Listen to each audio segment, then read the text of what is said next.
Hello international friends, now comes the English translation of a previous video, and today's seal will not be from CMS, but instead it will come from this link, and it's a very important finding in Romania. Romanians have also made a very important monument because it is dated back to 6000 BC, and actually we will read this part here, and but before that, to state that this could be read according to the Greek writing system, the Greek script or the Greek grammar, has to be adequately funded. So let's lay the foundations. We have seen many, all of them actually, of these signs already in previous videos, and they are part of the scripture. For example, these that can be seen also as a triangle sometimes.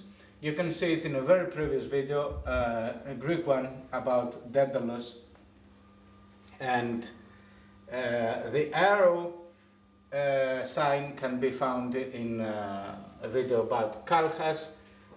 Pa number 2, which is this, or this if you like, can be found in a video about the sanctuary of Europe, and about Ro or Lo. So the cross says Kloknosos Mikene, one people, one script, one language. But again, we have to talk about other signs that do resemble to or are identical even to linear A script. And I would like to show you here one table of linear A script.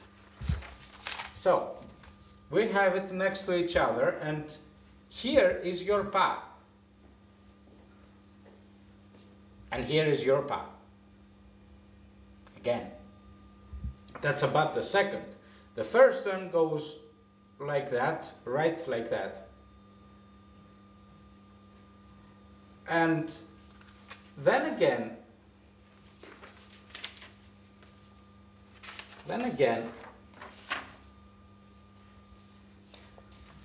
you see that the cross is identified as a Ro or Lo, Pa again, if you like here. Okay? And then some more about it. The tree branch, which is also stylized like that, is to be read as Te. So you see it here. And then this part, if you like to see it here too, is a stylized boy, which is read as Ke, deriving from Kelor, the boy. So you see it resembling very much here. And then again you go to Zu or Stu, but in this phase it is Zu yet. You see it here, and you see it here again.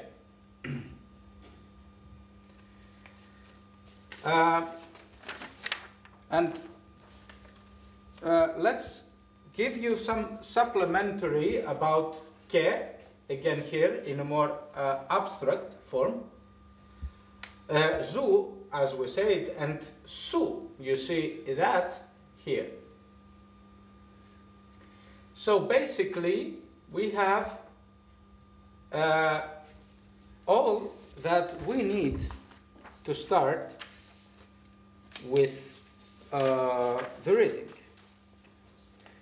which of course, okay, we've shown that. Let me now some more. It's very important. You see this Te here again. That's from the video about Daedalus. Now I'm showing you the videos that I just cited because they're not translated into English. And here you can see this da, right? And these seals are from Scripta Minoa of Evans, but we showed them in this video. Here we have something interesting. This is a composite one, a sitting man, which is C, and then a bow and arrow, as you see it here, which is Xe. Same here. This is the video about Kalhas that I previously told you. Again, the destruction of Eroxa, the Xe sign, bow and arrow sign, with a double bow. The sanctuary of Europe, here you can see Pa in a stylized form, as I showed you here, and just as it appears here.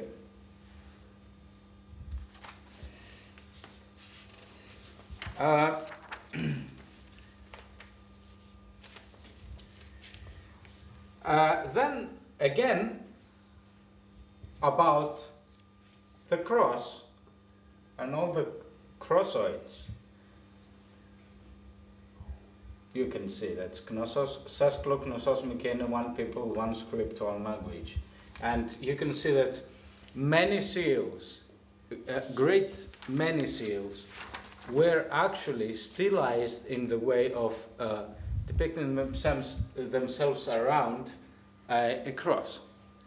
And of course, we will freeze the image for you, and you can, with the help of our photographer, we will freeze the image so that you can have at your disposition the whole table of, this time, basically Minoan script signs.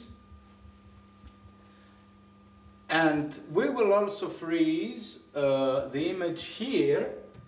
This basically contains Minoan script signs and less linear A. This is totally about linear A. So, we have to get started, and you get started in a very predictable manner. We have said that back then, in that depth, you usually read the whole first and then the parts. Later it is first the parts and then the whole thing, or the composite thing, but back then it's the opposite. So you begin with a big part, which is Ro.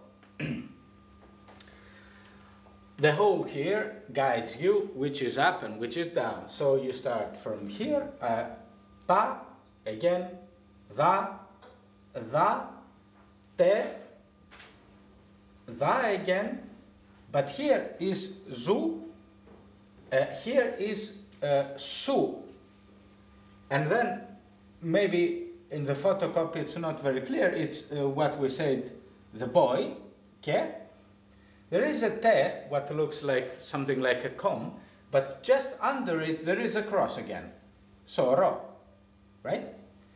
And then Te again, and then Pa, and then the bow and arrow, which is Xe. This is the reading, and the words are that. So, Lopadan, Dan, Tedan, Zoso. Okay, first of all, Lopas. We usually know that Lopas is something, a big plate or a tray. After many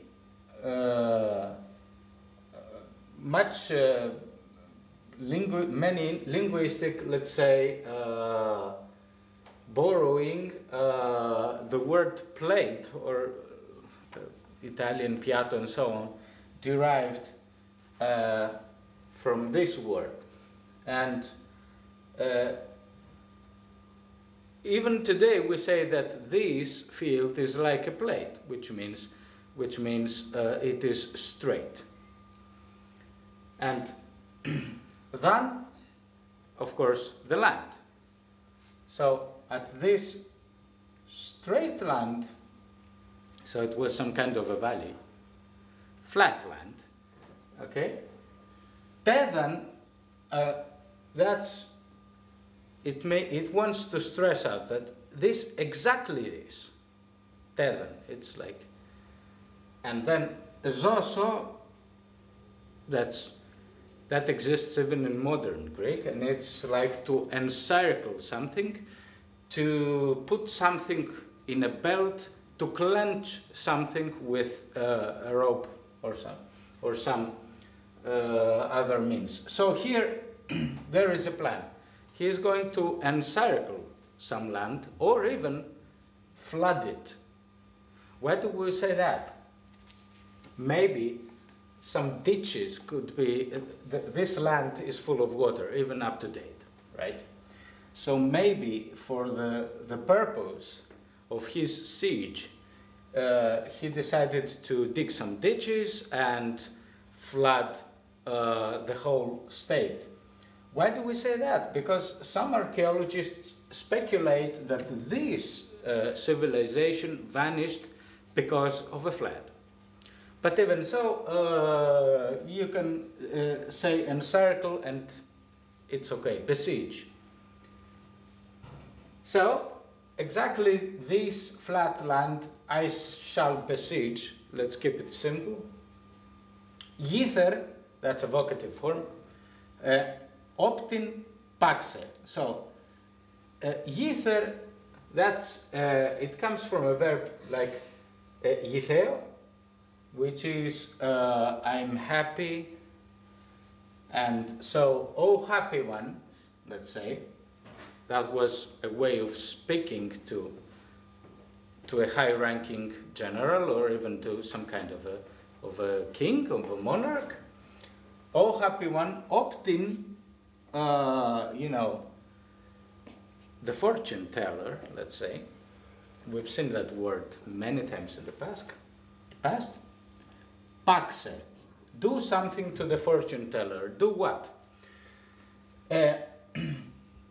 Paxe comes from pignimi, the verb pignimi. If you see it, Little Scott lexicon, pignimi with an eta, but Dorian future form is paxo, is to stab something, to penetrate something.